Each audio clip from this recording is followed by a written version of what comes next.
Bonjour à tous, j'espère que vous allez excellemment bien. Aujourd'hui on se retrouve pour faire le débrief du Grand Prix d'Autriche de MotoGP, Grand Prix d'Autriche qui a lieu ce dimanche. Du côté du Red Bull Ring, on aura pas mal de choses à dire en dehors de la course, notamment sur des petites informations qui sont arrivées. Je parlerai notamment des courses sprint, on parlera de l'arrivée de Gaz, des transferts aussi avec l'arrivée de Gaz, parce que ça va modifier peut-être pas mal de choses. Et puis on parlera du Grand Prix aussi, bilan des Bleus, top flop. Comme d'habitude, n'hésitez pas à vous abonner à la chaîne, à réagir dans les commentaires, à mettre un pouce bleu, à partager la vidéo sur les réseaux sociaux, notamment auprès de vos proches. Dans les commentaires, n'hésitez pas à me dire qui vous a plu, qui vous a déçu. N'hésitez pas également à vous abonner à la chaîne. Quand vous abonnez à la chaîne, vous pouvez rajouter la petite cloche, comme ça vous êtes au courant des dernières vidéos qui sortent sur la chaîne. Et puis vous pouvez faire également un tour du côté de TikTok. Là c'est pour le moment que du cyclisme. Mais je pense que dans les mois à venir, peut-être qu'on parlera de sport mécanique parce que le programme va être chargé à partir de maintenant du côté de la MotoGP et de la Formule 1. Du côté du Grand Prix du Red Bull Ring, sur le circuit du Red Bull Ring de ce Grand Prix d'Autriche, eh bien, ça a été une course très intéressante, très sympa, avec l'arrivée de la chicane, la 2A, 2B, à la fin, dans la ligne droite entre le virage 1 et le virage 3, là où on avait eu l'accident notamment de Johann Zarco, on a décidé de mettre une chicane. Elle m'avait fait plutôt belle impression, cette chicane, le vendredi, mais je voulais voir en course, et on voit que c'est une zone de dépassement. Ça a donné une zone de dépassement en plus qu'elle n'est pas si facile que ça, cette chicane, parce que déjà entre les deux virages, vous avez un petit écart. Et surtout, l'entrée dans le virage droite n'est pas évident. La sortie aussi, il ne faut pas aller trop loin, sinon vous tapez fort les vibreurs.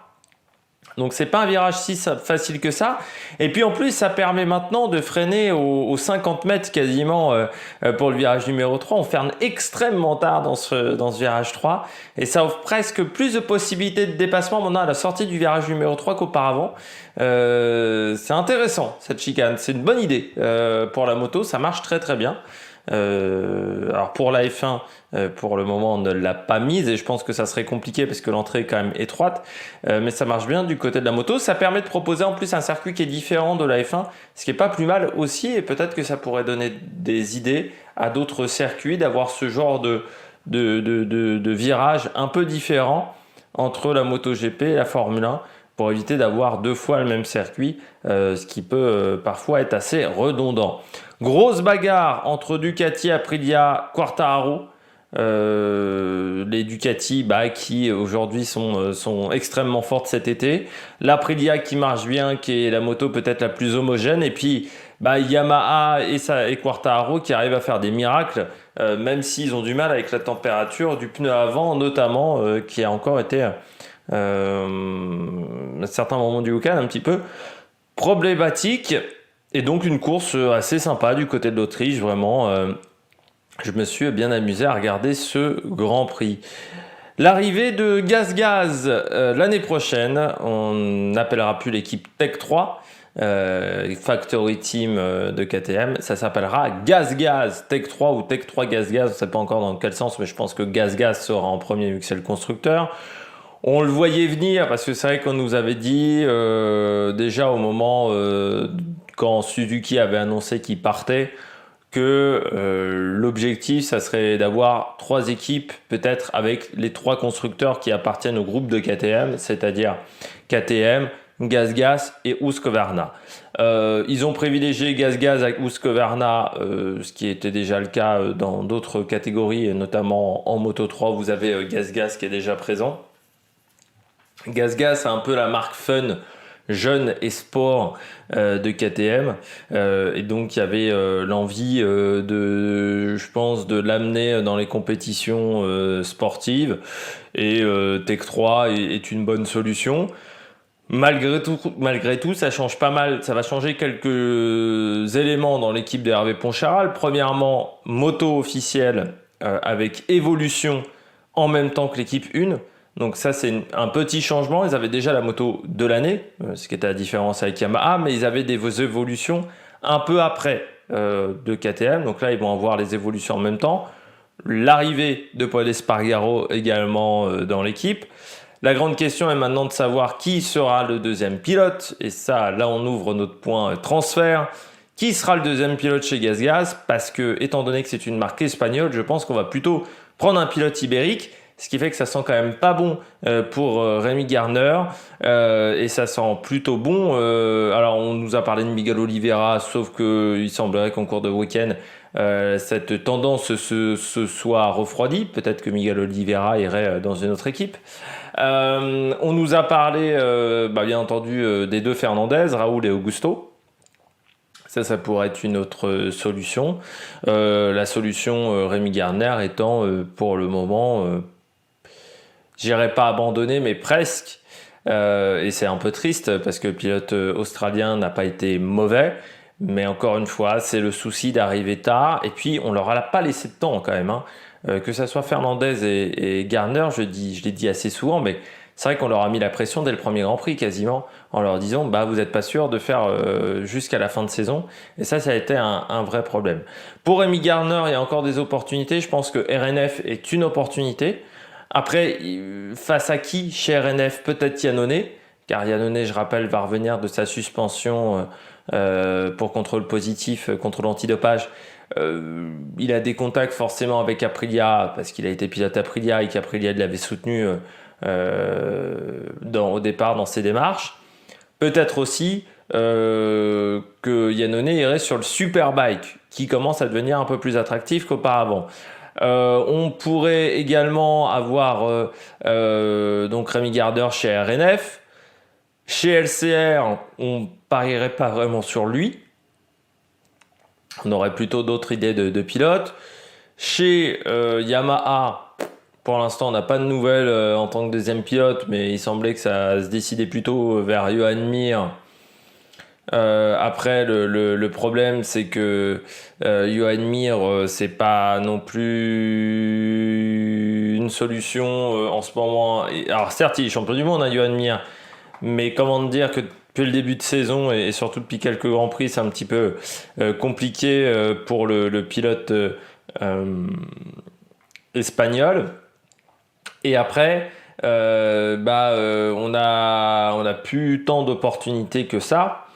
Chez LCR, moi je pense que la moto de Nakagami, ça sera un japonais, soit Chantra, soit un des deux qui est dans l'équipe de Moto 2. Et puis il vous reste Yamaha, RNF avec l'Aprilia, qui sera avec Darren Binder. Et puis l'autre opportunité, elle est peut-être chez Yamaha, mais je pense que sinon ça sera compliqué dans d'autres équipes. Donc Rémi Garner, je pense que vraiment l'objectif c'est d'aller chez RNF, mais le problème c'est d'avoir deux pilotes débutants sur une nouvelle moto, c'est pas l'idéal pour une équipe qui en plus a quand même en termes du budget, c'est pas top non plus. Parmi les transferts, donc on a l'arrivée de Paul Espargaro. Miguel Oliveira semble être un des facteurs X également de ces transferts. Est-ce que Honda le courtiserait pas? Est-ce que on parle de Nakagami parce que l'idée ça serait que on prenne Nakagami pour un petit peu calmer les Japonais chez Honda qui sont assez énervés en ce moment du niveau de performance de la moto. Est-ce qu'on choisit un seul pilote ou deux pilotes? Parce que Marc Marquez, pour le moment, est-ce qu'il sera opérationnel l'année prochaine? Ça, c'est la grande question. Donc, Miguel Oliveira en deuxième pilote, ça peut être pas mal. Même si, pour le moment, chez KTM, il y a eu du bon et du moins bon avec Miguel Oliveira. Donc, avec une moto où il risque de ne pas être vraiment en confiance, ça peut être compliqué. Johan Mir, on sait pas trop pour le moment. Morbidelli, je pense que ça va être compliqué pour lui. Ça, c'est vraiment une grande question. Chez Yamaha, on parlait également de pilotes de Superbike à un moment, dont Razalatoglou. On pense que ça ne se fera pas. Mais bon, chez Yamaha, il n'y a pas beaucoup d'opportunités également pour le moment pour avoir un deuxième pilote. Mais ouais, ça va être intéressant. Ça va être intéressant de voir la suite de cette saison de transfert parce qu'il reste encore beaucoup de choses. Et on sent que on sent que on peut avoir des grosses surprises encore, comme Alex Marquez chez Gresini, qui était une grosse surprise du côté de chez Gresini. Donc ça peut être très intéressant également de ce côté-là. Pourquoi pas un retour également de pilotes qui sont en ce moment en Superbike et qui feraient des belles choses. Enfin voilà, il y a des questions qui peuvent se poser également sur les futurs pilotes, mais encore une fois, pour le moment, il y a beaucoup de choses qui ne sont pas actées, ça va être intéressant. La nouvelle de cette semaine, c'est l'arrivée des courses sprint. Je suis pas pour. Alors je suis pas pour, surtout sur toutes les courses de l'année. En Formule 1, c'est que sur 3-4 courses. Là, ça va être sur toutes les courses de la saison.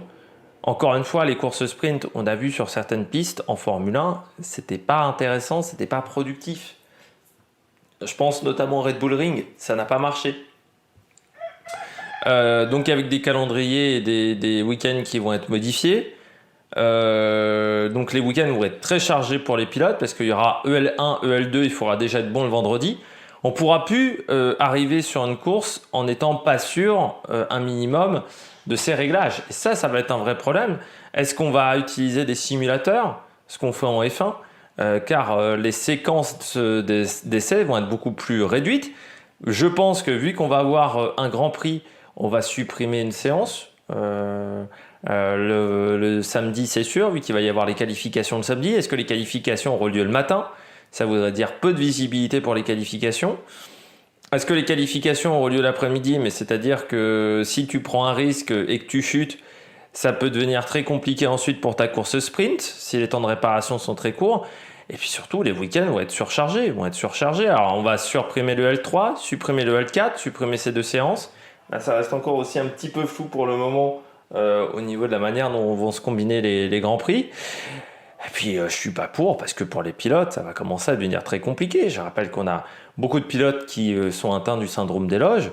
Vous rajoutez une course. Une course est plus exigeant qu'une séance de qualification. Vu que souvent, une séance de qualification, c'est déjà que un quart d'heure. La séance de qualification, si vous faites que Q2, c'est un quart d'heure. Mais en plus, dans ce quart d'heure, vous avez le tour de sortie où vous n'allez pas très vite. Et puis, vous faites en fait 6 tours, vraiment sur un rythme pas trop mal et encore. C'est assez rare que vous enchaîniez les tours à très haute intensité. Là, forcément, sur un demi-grand prix, au Red Bull Ring, demi-grand prix, c'est 14 tours. Oui, c'est pas négligeable. Donc ça va pas être facile pour les pilotes parce que physiquement, ça veut dire une course en plus. Les risques de blessures, alors je parlais de syndrome des loges, mais les risques de chute, forcément quand vous roulez au paquet, vous avez plus de chances de chute qu'en qualification. Alors certes, déjà en qualification, vous avez des chutes le samedi, mais alors là, les risques de chute vont être plus importants. Parce qu'en course, en paquet, forcément, lors des phases de départ, les risques de blessure vont être aussi plus importants parce qu'on va augmenter la charge de travail, surtout que sur les EL1 et les EL2, maintenant il va falloir être performant, donc on va peut-être beaucoup plus rouler dans ces séquences et dans ces séances-là. Au niveau blessure aussi, parce que la séance de qualification, si elle se déroule le matin, sur certaines pistes, les conditions climatiques sont extrêmement fraîches le matin, donc ça va être pas forcément évident. Au niveau des séances, on a déjà des warm-up où parfois c'est très risqué. Je pense notamment le warm-up du côté de Valence. On sait que les pilotes aiment pas trop rouler au warm-up du côté de Valence parce qu'ils savent qu'il fait très frais. Là, on pourrait avoir également des soucis de ce côté-là. Soucis également au niveau des coûts pour les équipes parce que forcément, qui dit course sprint dit un potentiel de chute plus important, un potentiel de contact entre motos plus important. Donc forcément, il va falloir peut-être plus de pièces de rechange. Et ça va avoir un coût. Il va peut-être falloir aussi avoir une logistique différente, notamment au niveau des mécaniciens. Ça va peut-être être plus contraignant pour les mécaniciens aussi. Peut-être que les mécaniciens ne pourront pas faire toute la saison. Il faudra peut-être avoir une deuxième équipe de mécaniciens ou au moins des remplaçants. Ça veut dire un coût supplémentaire. Si vous êtes obligé d'avoir un turnover au niveau des mécanos, ça va pas être idéal parce que c'est sûr que la pression sur les team managers aussi va être plus importante à partir de l'événement. Je trouve qu'on perd le côté événement. Un Grand Prix, ça doit être un événement. Si vous rajoutez une course sprint, ça devient beaucoup moins un événement. Surtout si c'est toute l'année. Donc vous allez avoir des week-ends très chargés. Pour le grand public, on va plus comprendre quel est le Grand Prix, quelle est la course, la course sprint en plus. Là, on aura la même grille de départ pour la course sprint et le Grand Prix, hein, donc ça va être assez difficile à expliquer et à comprendre peut-être pour certaines personnes que cette course sprint n'influencera pas le Grand Prix. On perd le côté événement de plus en plus, déjà en rajoutant des Grands Prix, hein, je le dis souvent en F1, mais quand vous faites des saisons à 24 ou 25 Grands Prix, contrairement à des saisons à 15 ou 16 Grands Prix, aujourd'hui un Grand Prix de F1 n'est plus un événement. C'est plus un événement comme moi que je l'ai connu à l'époque où il y avait 15 ou 16 Grands Prix. Chaque course est un événement. Là, c'est plus le cas parce qu'on rajoute, et ça, je pense que c'est un problème. La question du spectacle, on peut se la poser. Randy de Punier était super content en se disant il va y avoir plus de spectacles. Pas sûr. Pas sûr. On a vu notamment du côté de la F1 que selon les pistes, on n'avait pas forcément plus de spectacles. Et surtout, les pilotes auront beaucoup plus de connaissances sur le début de course. On peut avoir, si vous avez par exemple le gars Banaya là, qui a dominé le Grand Prix d'Autriche, il domine les deux courses. Hein. Il domine également ta course sprint. Donc c'est pas hyper fun à regarder. Quand Quartararo domine certains Grands Prix, il va dominer également la course sprint s'il est en forme. Donc on va voir 2 fois le même schéma de course. Moyennement intéressant. Et puis surtout, ça va être un avantage pour les pilotes. Ils vont savoir comment se comportent les pneus. Aujourd'hui, ils avaient la séance de L4, mais c'était compliqué quand même de savoir si le pneu se comportait bien dans le trafic, si le pneu marchait bien dans telle ou telle condition. Là, dans des conditions de course, ils sauront comment vont se comporter les pneus. Donc forcément, le dimanche, il y aura beaucoup moins de surprises avec des pneus qui vont énormément fatiguer. Parce que s'ils voient que le pneu est déjà usé au bout de 14 tours, ils prendront une gamme de pneus plus dure. Donc il y aura beaucoup moins de surprises sur une usure prématurée des pneus. Donc ça va enlever du spectacle du côté de l'usure prématurée des pneus. Du côté du spectacle également, sur la phase de départ, si vous avez des motos qui partent mieux que d'autres, ça va être un avantage. Là aussi. Et puis on a vu parfois que certains pilotes ne prenaient pas autant de risques sur la course sprint que sur la course longue en F1. Donc est-ce qu'on n'aura pas la même chose également du côté du MotoGP? Peut-être. Et puis ça va être compliqué du côté des suiveurs. Parce que moi, c'est déjà compliqué, je vous dis, je suis le cyclisme, je suis la F1, je suis la moto. C'est pas toujours simple, selon les moments dans le calendrier. Mais en plus, tu rajoutes une course sprint. Je plains les mecs qui font que la moto aujourd'hui et qui décryptent tout au millimètre près chaque séance. Là, ça va être compliqué. Moi, je le dis très clairement, je pense que sur les courses sprint, peut-être que je les ferai que sur TikTok.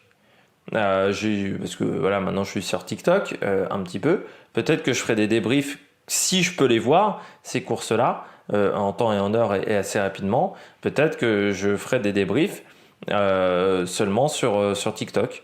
Voilà, débrief du samedi rapidement sur la course du samedi, les qualifs du samedi sur TikTok. Et puis le reste, sur YouTube, on se concentrera énormément sur le dimanche. Mais pour moi, ça va pas être facile de débriefer les Grands Prix parce que est-ce que je débriefe aujourd'hui, je débriefe le week-end complet. C'est certainement ce que je vais faire, mais si un mec se rate le dimanche et réussit par contre le samedi, quelle importance on va donner au samedi dans ce genre de cas avant, un mec qui se ratait le dimanche, c'était un mauvais week-end. Maintenant, même s'il réussissait des bonnes qualifications, maintenant, ça va être un peu plus difficile dans ce genre de cas, donc ça va pas être simple pour moi également. La note du Grand Prix, j'ai décidé de mettre 14 sur 20. Une belle fin de course avec une belle bagarre. Pas totalement pour la tête de la course parce qu'on a vu Banaya s'échapper et comme Quartararo a eu du mal un petit peu à dépasser Jack Miller, même s'il revient fort sur la fin. On a plus eu une bagarre pour les accessites. Il y a eu une très belle bagarre entre 6e et 10e place dans le peloton, entre 5 et 10 même, c'était vraiment une belle bagarre. Et puis moi j'ai bien aimé la chicane. Peut-être qu'on aurait dû enlever même 1 ou 2 tours parce que ça rallonge la course, ce qui fait qu'on a eu, je pense, l'un des grands prix, peut-être le Grand Prix qui sera le plus long de la saison. Peut-être que si on avait enlevé 2 tours, ça n'aurait peut-être pas été plus mal également au niveau de la course. Et pourquoi je mets 14 sur 20 et pas plus? J'ai passé un bon moment. Mais il y a d'autres courses où parfois j'ai été plus intéressé. Alors j'ai bien aimé le dépassement de Quartararo, j'ai bien aimé les bagarres, mais il me manquait peut-être un peu plus de bagarres pour la gagne, voilà, pour mettre encore une meilleure note. J'ai hésité avec 15, mais je me suis dit non, ça valait plus un 14 ce Grand Prix du côté de l'Autriche. On passe tout de suite au bilan des Bleus. Du côté du bilan des Bleus, je commence avec Fabio Quartararo. C'est un bon week-end pour Fabio.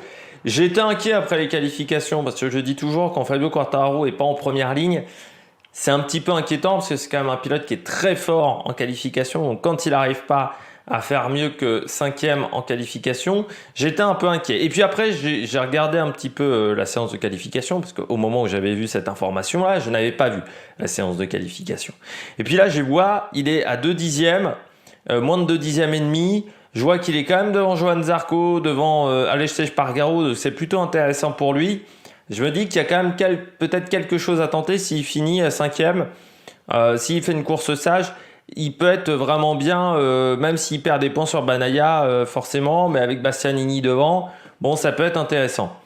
Et puis, il fait un gros Grand Prix. Il arrive à aller chercher Jack Miller avec un magnifique dépassement osé et vraiment très bien réalisé. Et puis il finit qu'à 4 dixièmes, 5 dixièmes de Banaya, donc il finit vraiment sur les talons en fin de Grand Prix de Banaya. Il lui a manqué 2-3 tours en fait à Quartararo. S'il y a 2-3 tours supplémentaires, il gagne la course. Mais bon voilà, le Grand Prix faisait 28 tours, on le savait avant le départ du Grand Prix et il lui en manquait pas grand-chose à Fabio dans le final. Pour moi, c'est sa meilleure course depuis en bagarre un petit peu en peloton depuis Doha l'année dernière. Ça, je trouve qu'il a fait vraiment un très bon dimanche.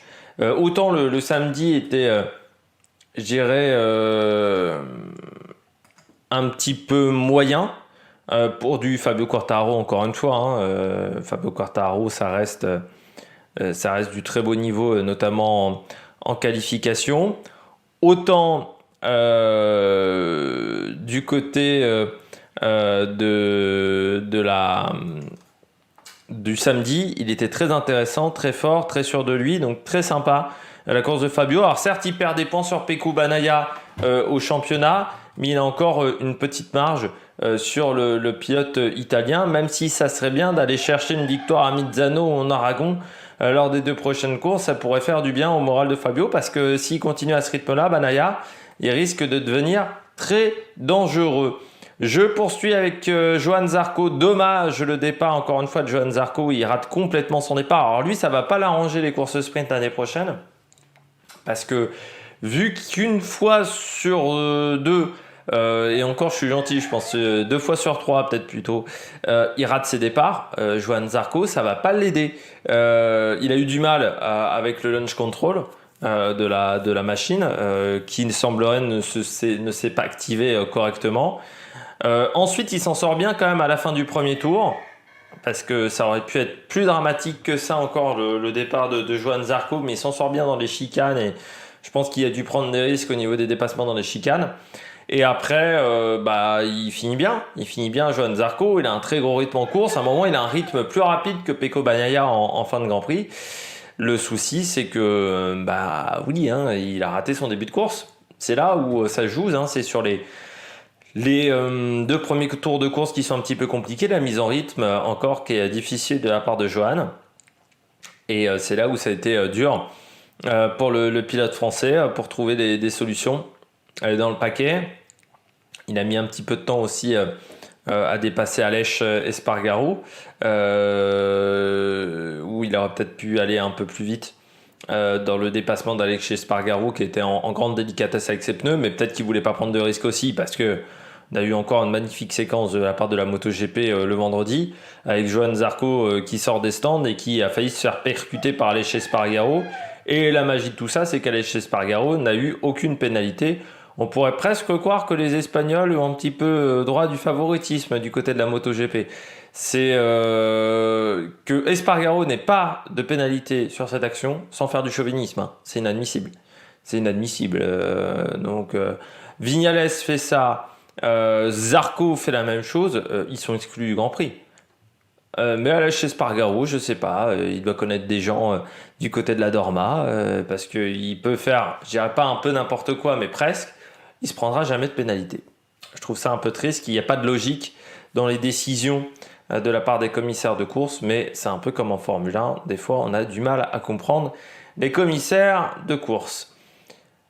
Mais c'est vrai que son week-end, donc si on se dit qu'il pouvait avoir un gros choc dès le vendredi, on se dit que le week-end est plutôt pas trop mal pour Johan Zarco, mais voilà, dommage ce début de course, c'est ce départ raté. Je poursuis avec KTM, avec Tech 3 plutôt. Pas une bonne nouvelle pour Amy Gardner qui finit 20e du Grand Prix. Pas dans le coup pendant toute la course. Je ne l'ai pas vu chuter, mais peut-être qu'il est tombé pendant la course, puisqu'il finit avec un tour de retard, hein, Rémi Gardner. Donc peut-être voilà, qu'il est tombé pendant le Grand Prix, mais ça arrive au mauvais moment, parce qu'on sait qu'il y a quand même... Ça se complique pour qu'il reste en MotoGP l'année prochaine. Quand même le champion Moto 2. Tu te dis qu'un Alex Marquez aujourd'hui continue en MotoGP alors qu'il a absolument quasiment rien montré en MotoGP, alors que Rémi Gardner, qui reste un jeune pilote, il va peut-être pas rester dans la catégorie parce que il y a des mecs comme Alex Marquez qui continuent et ça a tendance à m'énerver légèrement. Alors qu'il a un énorme potentiel, je pense. Enfin, peut-être pas un énorme potentiel, mais il a un beau potentiel. Quand même, Rémi Gardner, pour des équipes satellites, je pense que ça peut être un très bon pilote. Après, on verra. Bon, peut-être que Gaz gardera, mais il y a peu de chance. Et en plus, il finit 20e du Grand Prix. Peut-être aussi que ça commence à trotter. Hein. Quand vous savez que vous n'avez pas de contrat pour l'année prochaine, ça commence à trotter. Et il y a des pilotes qui s'en sortent moins bien que d'autres dans ce genre de situation. Raúl Fernandez, lui, finit 18e du Grand Prix. Derrière Gardner en qualif.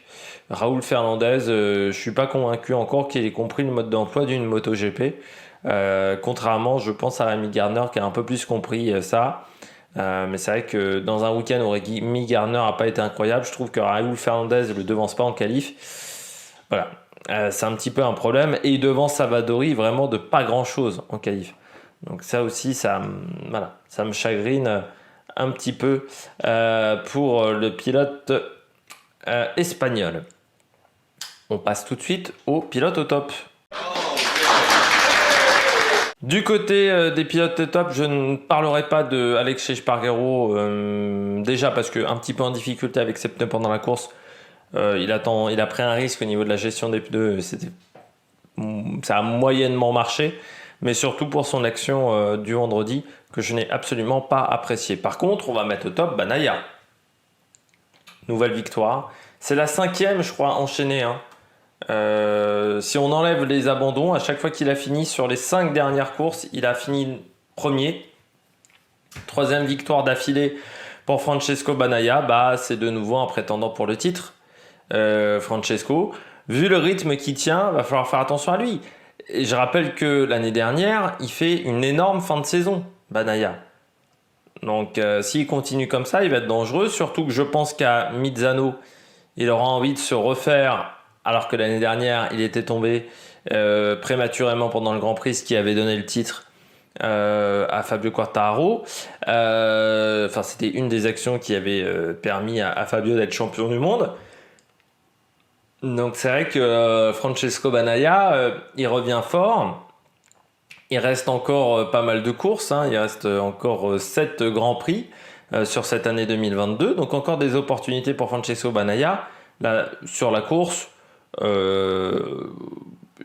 s'il y avait eu Bastianini en fin de Grand Prix, peut-être que ça aurait été un peu plus chaud. Mais vu que Bastianini est tombé, fait un tout droit, ça a été compliqué. Mais en ce moment, il est en confiance. Bagnaia, une gestion de course qui était vraiment très bonne. Il a un bon rythme pendant tout le Grand Prix. En ce moment, c'est l'homme fort. C'est l'homme fort et s'il continue comme ça, il va être dangereux. En plus, il ne tombe plus en ce moment. Ça fait 3 courses aussi où il ne tombe plus, contrairement à ce qui s'était passé en Allemagne ou en Catalogne. Donc là, ça va commencer à devenir un prétendant très dangereux pour le championnat. On va voir maintenant comment ça va se passer pour le pilote italien du côté de Misano ou du côté de Aragon. mais il faudra faire attention à lui parce que l'année dernière, il avait fait une fin de saison canon et que là, il est capable de faire la même chose également. Le pilote italien. Je poursuis également parmi les concurrents au top avec Luca Marini. 2 fois qu'il fait top 5 au Red Bull Ring. Il va mettre des cierges. Non, mais c'est une piste où il est performant, où il arrive à tenir un gros rythme. Et la saison 2022 de Luca Marini est largement meilleure que la saison 2021. Autant en 2021, je l'avais énormément critiqué, autant même en début de saison, je l'avais un peu critiqué, notamment face à Marco Bezzecchi. Autant là, il enchaîne, hein. Il enchaîne quand même depuis l'Espagne, depuis le Grand Prix de France, pardon, plutôt. Marini, des excellents résultats. Et là, ce week-end, il fait un sacré dimanche, hein. Parce que, le samedi est pas catastrophique, mais il part que 13e sur la grille de départ, hein. Donc pour Marini, c'est pas incroyable, hein. Surtout que c'est un pilote qui est capable de faire mieux en qualification. Par contre, le Grand Prix, wow, super Grand Prix de la part de Marini. Et déjà l'année dernière, dans une course où on avait fini sous des gouttes de pluie, il avait fini très fort. C'était 5e, je crois, l'année dernière. Ses 2 meilleurs résultats, c'est quasiment c'est du côté de l'Autriche. Donc ça montre qu'il adore cette piste en course. Et là, il a sorti une super course. Quand il passait Spargaro, il fait le dépassement avec plein d'autorité. Il résiste à Johann Zarco en fin de course qui revenait pourtant très fort. Il colle quand même 3 secondes à Alexei Spargaro sur les 5-6 derniers tours de course, alors avec certes un Spargaro qui était en difficulté avec les pneus, mais quand même. Donc dans super course de la part de Marini. Maintenant, il faudrait que ça soit encore un peu plus constant. Mais s'il arrive à trouver la régularité et s'il arrive à monter une fois sur un podium, pourquoi pas Marini encore d'ici la fin de saison, la saison sera vraiment très réussie pour Luca Marini. Il lui manque un podium, voilà. S'il marque un podium sur les dernières courses, ça sera une très bonne saison pour Marini et ça montrera qu'il commence vraiment à trouver du rythme en MotoGP. Et puis, Johan Mir est pas loin devant, hein. Sachant qu'il sera absent du côté de Misano. Il pourrait gagner une place au championnat pilote, rentrer dans les 12 premiers de ce classement. Il est déjà passé devant Marc Marquez ce week-end, mais il pourrait passer également devant Johan Mir. Et puis Viñales n'est pas non plus extrêmement loin devant avec Miguel Oliveira, qui est un pilote qui est un petit peu en difficulté. Donc ça peut être intéressant pour lui. Puis je termine avec Brad Binder. Pourquoi Brad Binder? Heureusement qu'il est lâché KTM. Heureusement que c'est un très bon pilote le dimanche. C'est compliqué pour KTM cette année, hein. On pensait qu'ils avaient vraiment trouvé la solution, notamment en 2020, et que ensuite ça allait marcher, sauf que 2021 ça a été moins bien. Là 2022, à part la victoire d'Oliveira du côté, je crois, de l'Indonésie, je crois me rappeler, ou c'était l'Argentine, je ne sais plus. C'est quand même compliqué. C'était l'Indonésie. C'est compliqué pour l'équipe. Et Brad Binder, il arrive à être régulier. Alors certes, il y a pas de... Bon, il y a eu la 2e place du côté du Qatar, mais après, c'est un petit peu compliqué. Mais il n'a qu'un seul abandon. Et que 2 résultats en dehors du top 10. Et ces 2 résultats en dehors du top 10, c'est 11e et 12e. Il est d'une énorme régularité, ce qui lui permet d'être 7e. C'est dommage que KTM n'arrive pas à lui fournir un matériel un peu plus compétitif parce qu'il serait, je pense, assez facilement au niveau de Johann Zarco, vu sa régularité. Et c'est dommage que chez KTM, on soit en difficulté. Mais encore une fois, heureusement que vous avez Brad Binder, le soldat Binder, qui arrive à sortir d'excellents courses, parce que sinon, ça serait beaucoup plus compliqué pour l'équipe.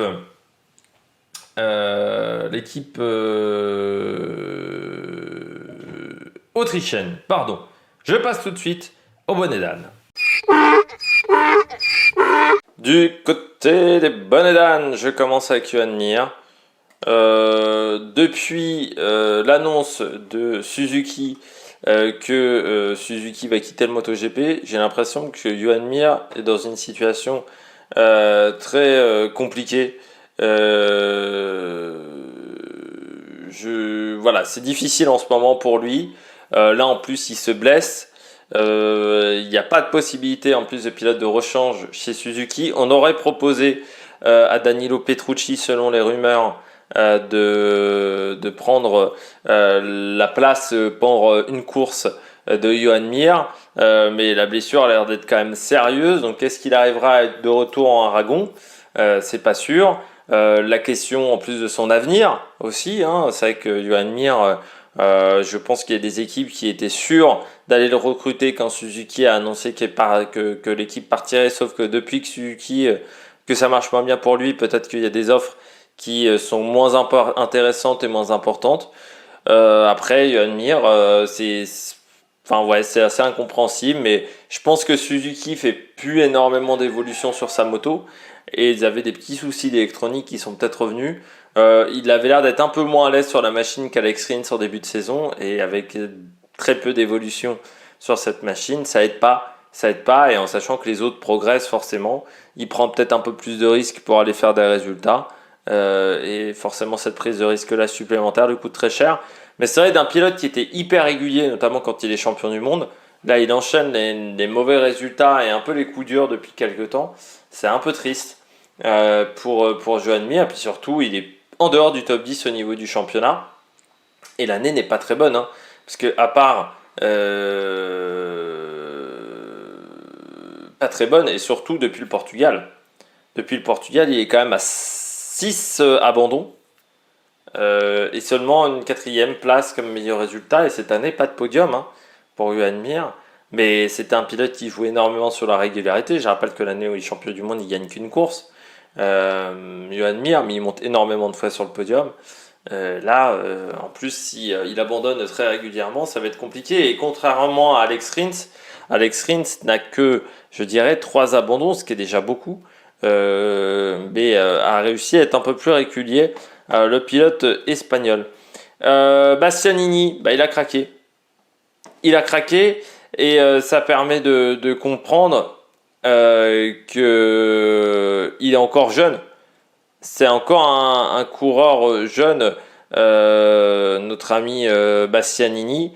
Que c'est encore un pilote qui a besoin de trouver encore des bonnes sensations et que c'est compliqué pour lui. C'est compliqué pour lui dans certaines situations. Il s'attendait pas à être aussi bien en début d'année Bastianini.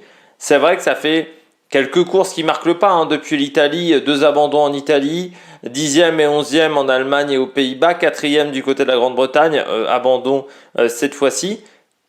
Mais encore une fois, il ne s'attendait pas à jouer le championnat en début de saison, donc forcément ça a dû peut-être faire un switch au niveau du cerveau. Excusez-moi. Bastianini, il manque encore un petit peu d'expérience. C'est que sa 2e saison en MotoGP. Première saison chez Gresini.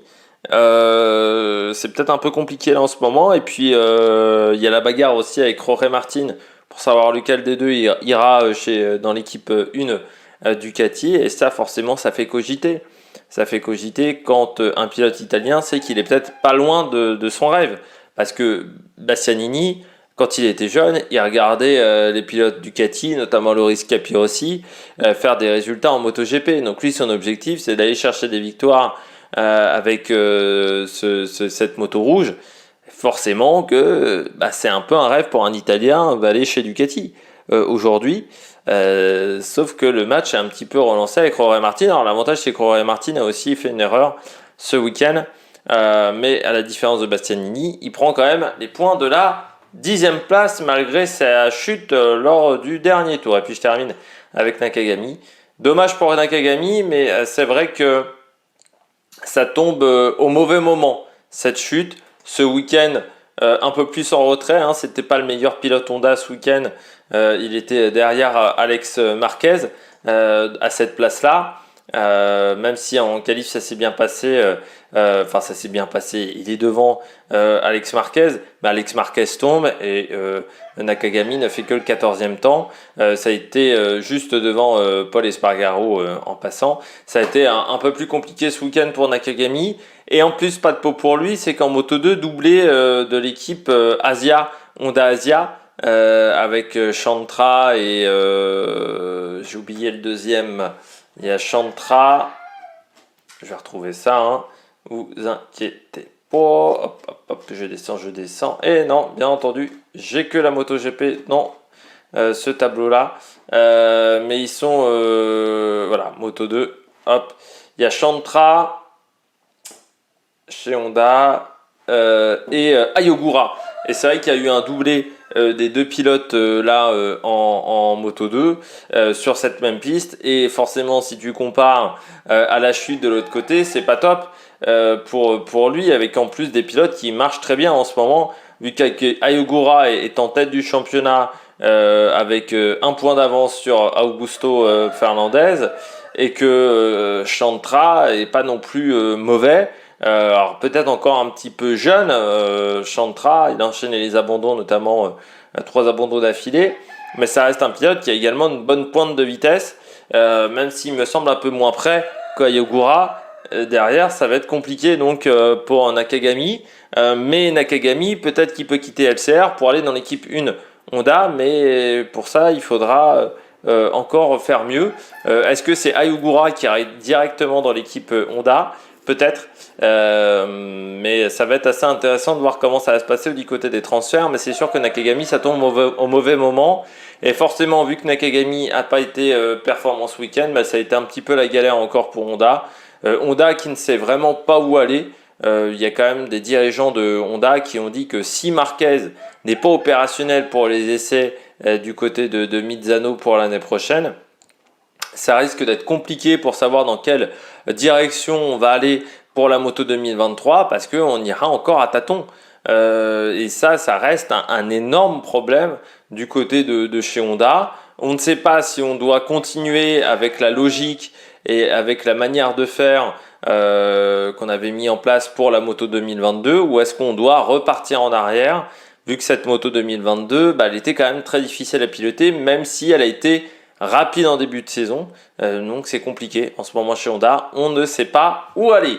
On passe tout de suite dans les différents classements.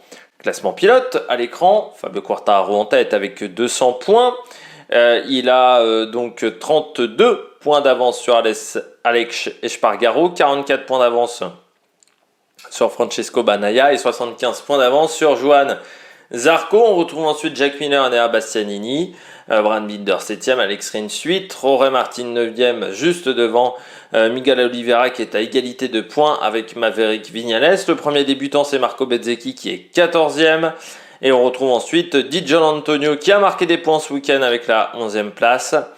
Et Andrea Dovizioso, 21e, lui qui va faire sa dernière course du côté de Mizano dans 2 semaines. On continue avec le classement constructeur, c'est Ducati qui mène assez largement avec cette nouvelle victoire devant Yamaha. 96 points d'écart, ça semble bien embarqué pour Ducati désormais. On retrouve ensuite Aprilia, il va y avoir un gros match entre Aprilia et Yamaha pour le titre de vice-champion du monde des constructeurs. On retrouve ensuite KTM qui est un petit peu dans un no man's land, puis Suzuki et Honda. 6e avec seulement 90 points, mais on voit que Suzuki c'est pas foufou non plus avec seulement 118 points. Puis du côté du classement par équipe, c'est Ducati qui mène avec 26 points d'avance sur Aprilia. On retrouve ensuite Yamaha, Pramac, toujours au premier team indépendant. Puis KTM devant Suzuki, le team Gresini est 7e. Le team VR46 est 8e et l'écart s'est réduit entre ces deux équipes. On a seulement 4 points d'écart. On retrouve ensuite Honda avec seulement la 9e place et 102 points devant LCR Honda. RNF est 11e, juste devant Tech 3 qui n'a encore pas marqué de points. Ça fait 3 week-ends d'affilée que l'équipe française n'arrive pas à marquer de points. Mais encore une fois, la situation est compliquée, mais ça devrait changer l'année prochaine avec l'arrivée de Gaz. J'espère que vous avez aimé cette vidéo. On se retrouve dans 15 jours pour faire le débrief du côté du Grand Prix de Mizano sur cette piste italienne. Et on attaquera la dernière partie de saison du côté du Grand Prix de Saint-Marin. N'hésitez pas à vous abonner à la chaîne, à réagir dans les commentaires, à mettre un pouce bleu. Et nous, on se retrouve pour de nouvelles aventures sur la Mec Production. Ciao, ciao!